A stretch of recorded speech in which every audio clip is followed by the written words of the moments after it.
Assalamualaikum warahmatullahi wabarakatuh. Nepangkeun wasta abdi Rifarilatul Aisy, abdi di kelas 12 bahasa, absen 30. Di dieu abdi bade ngadongeng sakakala situ Bagendit. Baheula geus ribuan tahun katukang aya hiji randa beunghar nu katelah nyindit.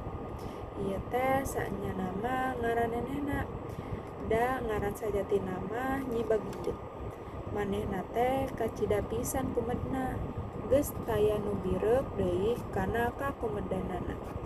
Salian ti pakacar-pakacarna mah tara aya nu larsup ka imahna. Estuning lain babasan eta mah hirup nyorangan teh. Kajaba ti teu aya nu ngawawuhan, nyindit teh emang jalma nunggul pinang, geus teu kadang warga hirup teh estu nu geulis. Ari beungharna teh mah tetela, beh kebonna beh sawahna, imahna ge panggedena di salembur eta mah turuk-turuk ngahajam mencirkeun maneh ngababakan di tengah pasawahan nu upluk-aplak. Maksudna teu lain ku bawani embung campur jeung babaturan, da sieun kasorotea.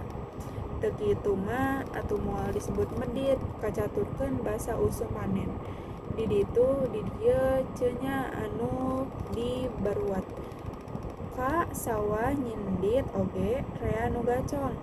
Ari sarengse dijieun jeung saenggeus parena dikaleuitkeun sakumaha tali paranti nyindit nyieun sedekah ngondang labe jeung sawantara tetanggana. Popolahna sanis kara ku sorangan, teu aya nu ngabantuan. Barang geus tarapti sakur nu mantuan ngangkut tuluy diondang ngariung tumpeng. Atuh nu ngariung teh nepi ka aya ratusan, tapi sadia tumpengna mah teu sabaraha. Nepi ngan sakoteap geus beres bari ting karetap keneh. Keur meujeuhna bala kecrakan di solongkong aya aki-aki bongkok nu nyampeurkeun. Ku pribumi teh ditarik teu takon. Nyapok aki-aki waleh yen teu kawawa ku lapar sugan aya sih piwelas.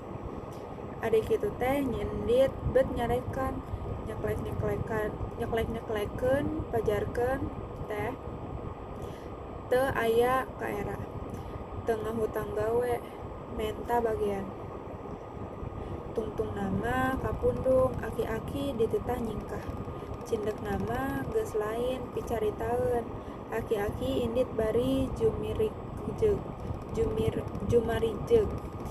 Bangun teu nangan. Memeh indit manehna ngomong kieu, sagala geboh kanu hade, boh kanu goreng, moal taya wawalesna. Ngomong kitu teh kasaksian ku sakur anu aya di dinya. Sarengsena nu dalahar tuluy amit trek baralik. Kakarak ge peuting laleos rugreg ngarandeng sabab aya nu tinggarero. Caah cenah. Henteu kanyahoan deui ti mana datangna eta cai, ngan leb bae pakarangan nyindit teh geus kakeueum. Atuh kacida ributna jalma-jalma geus teu ingat ka diri batur, asal selamat dirina bae. Nyindit ge nya kitu, niat rek nyingkirkeun cai, tapi barang kaluar ti imahna cai teh nepi ka lir ombak laut ting garuling ka paleba nyindit. Imahna terus kakeueum meh laput.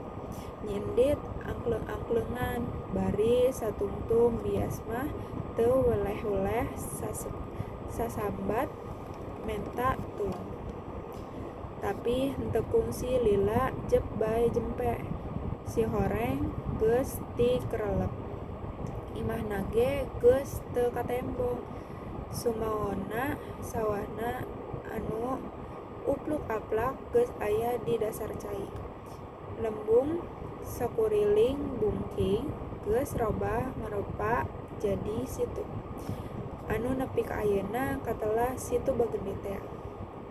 Sekian ti abdi. Wassalamualaikum warahmatullahi wabarakatuh.